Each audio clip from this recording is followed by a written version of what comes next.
ብሔራዊ ምንቅስቃስ ሓርነት ኦጋዴን ኣብ ጅጅጋ ዝተኻየደ መመረቕታ ሪዞርትን ምብፃሕ መራሕቲ ሃገራት ቀርኒ ኣፍሪካን ናይ ፖለቲካ ቲያትሪ ክብል ብትሪ ካብ መዝነቕፎ ኣፍሊጡ እንግሊዝ ዜጋታታ ናብ ትግራይ ከይገሾ ጠንቀቓላ። መንገዲ ኣየር ኢትዮጵያ ካብ ናብን ከተማታት ትግራይ ዘካይዶ ዝነበረ በረራታት ንሓምሻይ መዓልቱ ደው ከም ዝበለ ፈሊጦላ። ብኣንፈት ወጀራት ንሶምን ዝቕፅል ሓያል ኩናት ይካየድ ከም ዘሎ ንምርግጋፅ ተኻይለላ። ሰላም ጥዕና ሃበልና ቤተሰብ ኩሉ ሚድያ ንሰዓት ዝሓዝናዮ ሓበሬታታት ብቐንዲ ነጥብታት ፈሊምናዮም ንሰናይ ምክትታልኩም ብክብሪ ብምዕዳም ናብ ዝርዝሮም መቢልና።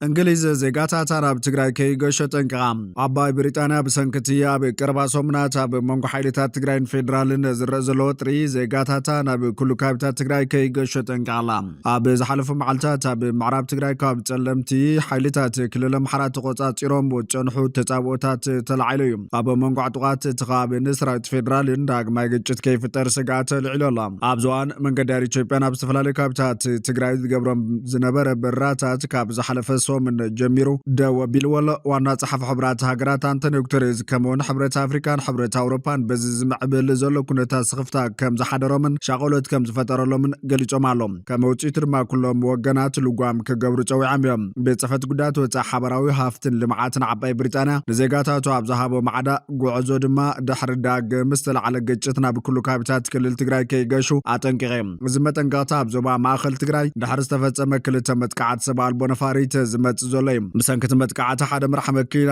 ጽዕነት ከም ዝተኸተለ ጸብጻባት የመላኽቱ። ቅድሚ 3 ዓመት ብሰንኪ እታ ብመንጎ ሓይልታት ትግራይን ፌደራልን ዝተኻየደ ናይ 2 ዓመት ደማዊ ውግእ ብውሕዱ 600,000 ሰባት ከም ዝተኸተሉ ፍሉይ ልኡኽ ሕብረት ኣፍሪካ ዝነበረ ኦሉሴጉን ኦባሳንጆ ዘውፅኦ ጸብጻብ የመላኽት። ብተወሳኺ መንገዲ ኣየር ኢትዮጵያ ካብ ናብን ከተማታት ትግራይ ዘካይዶ ዝነበረ በረራታት ክሳብ ሎሚ ሶኒ 25 ጥሪ 2018 ዓ.ም እውን ንሓምሻይ መዓልቱ ደው ከም ዝበለ ካብቲ ቦታ ዝተረኸበ ሓበሬታ መላኺቱ ኣሎ። መንገዲ ኣየር ኢትዮጵያ በረራታቱ ናብ ትግራይ ካብ ዝሓለፈ ሓሙስ ጀሚሩ ኢዶ ኣቢሉ ዘሎ እቲ ሓበሬታ ምስራዝ በረራ ናብ ገያሾ ብዝበፅሐ ናይ ጽሑፍ መልእኽቲ ቴሌፎን ኮይኑ ካብቲ መንገዲ ኣየር ይኹን ዝምልከቶም ሰበስልጣን ብወግዒ ዝተዋሃበ ሓበሬታ የለን። እቲ መንገዲ ኣየር መዓልታዊ ካብ ኣዲስ ኣበባ ናብ መቐለ 8 ሕሞራ 1 ሽረ እንዳስላሴ 3 ኣኽሱም 2 ብጠቕላላ ካብ ናብነተን ማዕርፎ ነፈርቲ ዝግበሩ ዝነበሩ 14 በረራታት ደው ኢሎም ኣሎም። ፕሬዚዳንት ግዝያዊ ምምሕዳር ትግራይ ጀነራል ታደሰ ወረደ ነቲ ኣብ ዝሓለፈ መዓልትታት ኣብ መንጎ ሰራዊት ፌደራልን ሓይልታት ትግራይን ኣብ ዝተወሰኑ ከባቢታት ትግራይ ዘጋጠመ ግጭት ተመልኪቱ ኣብ ዝሃቦ መግለጺ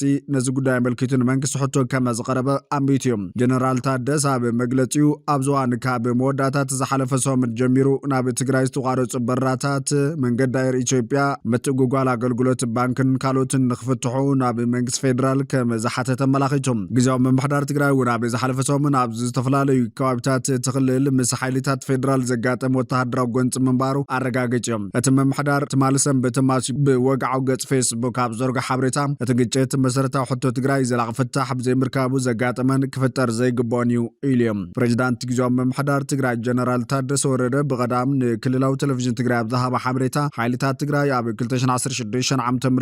ዝወፀ መደብ ምምላስ ተመዛበልትን ምምሕዳርን እቲ ከባቢ ኣብ ግምት ብምእታው እቲ ፕላን ንምትግባር ዝነበረ ኩነታት ኣጀንዳ ኮይኑ ዝመዓራረየሉ ነገር ንምፍጣር ዝዓለመ እዩ ነይሩ ኢሉ። ምስ ወሲኹ ዝተወሰነ ሓይሊ ክሰግር ተወሲዱ ናብ ላዕላይ ጸለምቲ ገጽ ንእሽተር እውን ናብ ታሕታይ ጸለምቲ ገጽ ክብል ብምግላጽ ስለዚ እቲ ኣጀንዳ ከም ብሓድሽ ንኽላዓል ናይ ምግባር እምበር ናይ ውግእ ምንቅስቓስ ኣይነበረን ክብል ተዛሪቦም። ምምሕዳር ነዚ ውሳነ ዝደረኽዎ ምኽንያታት ከብርህ እንከሎ ድማ ብሰንኪቲ ቅድሚ 3 ዓመት ደው ዝበለ ኩናት ትግራይ ዝተመዛበሉ ነበርቲ ናብ መረቦቶም ዘይምምላሶም ኣብቲ ከባቢ ዝነብሩ ዘለዉ ብቋንቋ ኣምሓርኛ ክመሃሩ ይግደዱ ብምህላዎምን ናብ ትምህርቲ ክምለሱ ዘይከኣሉ ምህላዎምን ከምኡውን ግዛታዊ ምምሕዳር ትግራይ ናብ ንቡር ዘይምምላስን ኢሎም። ኣብ ሕዳር 2022 ናብ መንጎ መራሕቲ ትግራይን መንግስቲ ፌደራልን ኣብ ርእሲ ከተማ ደቡብ ኣፍሪካ ፕሪቶሪያ ብዝተበፅሐ ስምምዕ እቲ ደማዊ ተጻቦታት ደው ከም ዝበለ ይዝከር እዩ። እቲ ሰፊሕ ምፍንቓል ዝተረኣየ ዞባ ምዕራብ ትግራይ ኮይኑ ኣብቲ ኩናት ኣብ ጎኒ ሰራዊት ምክልኻል ኢትዮጵያ ዝተሰለፉ ሓይልታት ኣምሓራ ነቲ ቦታ ተቆጻጺሮምዎ እቲ ሰፊሕን ድሙዕን ዞባ ሙሉእ ብሙሉእ ኣብ ትሕቲ ምምሕዳር ክልል ኣምሓራ ኣትዮ ኣሎ። ግዛታዊ ሓድነት ትግራይ ናብ ንቡር ምምላስን ተመዛበልትን ኣብ መረቦቶም መምላስን ሓደ ካብ ዓንቀጻቱ ዝገበረ ስምምዕ ፕሪቶሪያ እውን 3 ዓመት እንተቆፀረ እቲ ጉዳይ ከይተፈትሐ ጉዳያት ኣደዳ ቁርን ፀሓይን ኮይኖም ንዝተፈላለዩ ሕማማትን ቁጠባዊ ፀገማትን ተቃሊዖም ይርከቦም። ሌተናል ጀነራል ታደሰ ወረደ ኣብቲ ብ2016 ኣቆጻጽራ ገዝ ምክትል ግዜያዊ ምምሕዳር ትግራይ ዝነበረሉ ግዜ ንመስራሕ ትግበራ ንፈጻጽማ ንውዕል ፕሪቶሪያ ኣመልኪቱ ኣብ ዝተዛረቡ ኣብ ከባቢታት ጸለምቲ ተተኺሉ ዝጸንሐ ምምሕዳር ክልል ኣምሓራ ክሳብ 30 ጎንበት 2016 ዓ.ም ክፈርስ ምዃኑ ገሊጹ ምንባሩ ይርስዓን። ኣብቲ ግዜ ጉዳይ ደቡብ ትግራይን ጸለምትን ክሳብ መወዳእታ ጎንበት ክውዳእ ምዕራብ ትግራይ ድማ ክሳብ መወዳእታ ሰነ ክፍጸም ምዃኑ ተዛሪቡ ነይሩ። ግዜያዊ ምምሕዳር ትግራይ ኣብቲ ክልል ዘላቕን ነባርን ሰላም ከረጋግጽ ዝኽእል ተመዛበልቲ ወገናት ውሕስንኦም ተሓልዩ ናብ መረቦቶም ትምለሱን ሕገ መንግስታዊ ወሰን ትግራይ ተረጋገጽን ኢሉ ከመዛምን ብምግላጽ እቲ ጠለባት ድማ ብሰላማውን ፖለቲካውን መንገዲ ክፍታሕ ይግባእ ኢሉ ከመዛምን ይሓቢሮም። እቲ ምምሕዳር ኣብ ዘውፅኦ መግለጺ ኣብዚ ሰሙን ዘጋጠመ ግጭት እቲ መሰረታዊ ሕቶ ትግራይ ዘላቒ ፍታሕ ብዘይምርካቡ ዘጋጠመን ክፍጠር ዘይግባእን ብምባል ግዜያዊ ምምሕዳር ትግራይ ሕዚ እውን ብመሰረት ስምምዕ ፕሪቶሪያ ዘላቕን ዘተኣማምንን ሰላም ክረጋገጽን ዘላቒ ፍታሕ ክመጽን ኣለዎ ኢሎም። እንተኾነ ብኣንፈት ወጀራት ንሶምን ዝቐጸለ ሓያል ኩናት ይካየድ ከም ዘሎ ንምርግጋጽ ተኻኢሉ ኣሎ። እቲ ኩናት ኣብ መንጎ ሰራዊት ሓራ መሬትን ሰራዊት ትግራይን ይካየድ ከም ዘሎ ዝገልጹ ምንጭታት ብጸለምቲ ሰራዊት ትግራይ ምስ ሰራዊት ኢትዮጵያ ዝገብሮ ዝነበረ ውግእ ኣቋሪጹ ምእንቲ ሰላም ክበሃል ነቲ ቦታ ለቒቑ ክወፅእ ትእዛዝ ሂብና ዝበለ ፕሬዚዳንት ግዜያዊ ምምሕዳር ትግራይ ጀነራል ታደሰ ወረደ ነቲ ኣብ ወጀራት ኣብ መንጎ ክልተ ሕወሓት ዝካየድ ዘሎ ኩናት ዝምልከት ስቕታ ምምራፁ ከቢድ ቁጣ ኣልዒሉ ኣላ።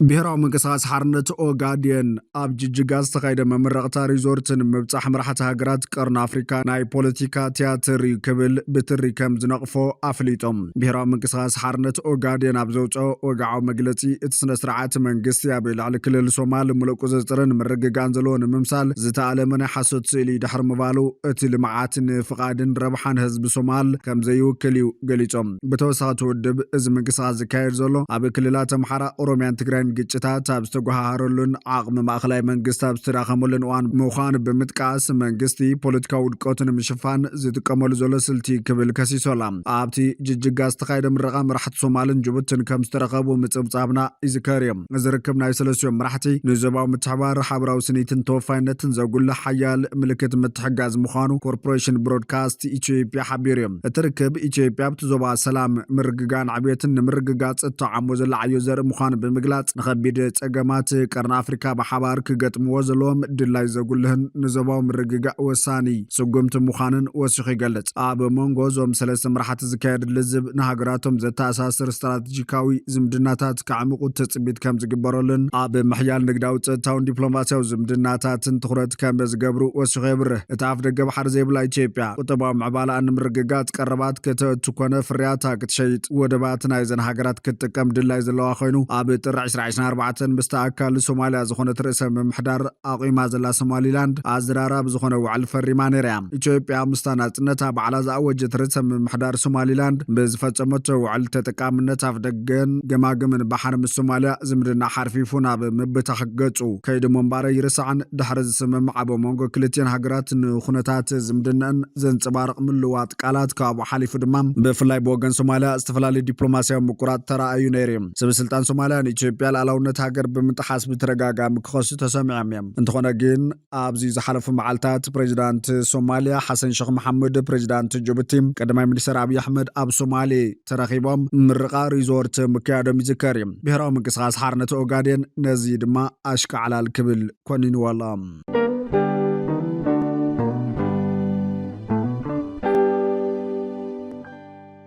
معرفة نفرت خارتوم دحر 2023 فلما ግዜ ነፋሪት እንጊዶም ህግራው معرفة نفرت خارتوم أبو منغو سراويت حيلتات دعمل سريعين أبو مازع 2023 كوينات كاب زجمر ندحر نفلما ግዜ تمال سنبت بحت لكاتيت 2026 نفاريت مقعازي هزبي كم زنقد منقساو معخن زينا سونا حبيروم بز مسارت معرفة نفرتي واننت منقد داير سودان زخونتن كابتا أبزوان كوينات رئيس ختما منقس خوينات سنحت بورت سودان زنقلت قياش وتسعانت النفاريت تقبيلو لام سبسلطان سبسلطانة معرفة نفرتي أب حدوان كساب 4 نفرتي كأنجد كم زخل أفليتو معلوم سرحنياتات أبيشن معرفة نفرتي بقب نخعيو زدل مسارحتات كم زغربو دايركتور معرفة نفرتي خارتم أسيد الخاتم بابيكر أطيب قليتم أتي دايركتور وسيخو إزبر رازي قدما يسقم تخوين توفاينة مريان نتفتات نايتم بمول عاقمهم نسودان زغلغلو زلو سرحنياتات كبل قليتم مجمار بررا قدما منيسر كامل إدريس أبتو معرفة نفرتي عدوت بمقبار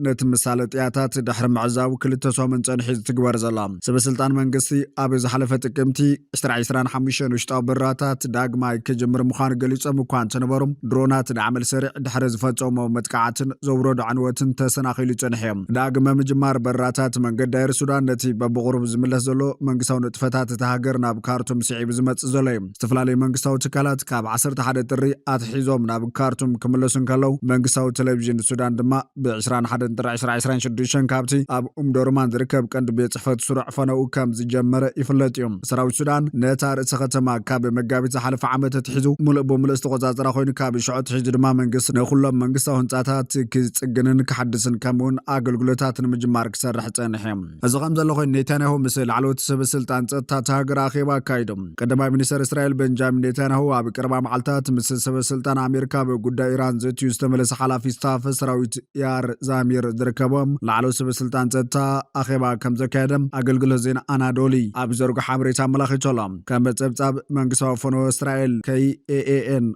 أبتيز تتوعى خيبام دايركتور موساد ديفيد بارنيا كم زنبرة تقليتشم زامير نخيفلت أب كند بوتهادرو نفاريت بناي بحت نفاريت ناب أمريكا كم ستوقع زن نواشنغتن أبلو على إيران متقاعد تفتم كمنا كم زمرحني قلت سبسلطان إسرائيل بزعبا مدب نيكولاس مسائل إيران زملكت سخفتهم ناب مشاركتهم أمريكا ترقاقامي يتوعى لهم بزعبا تاخيبا زملكت كاب سبسلطان إسرائيل زاق يدستوها بوقعوا مقلت يلان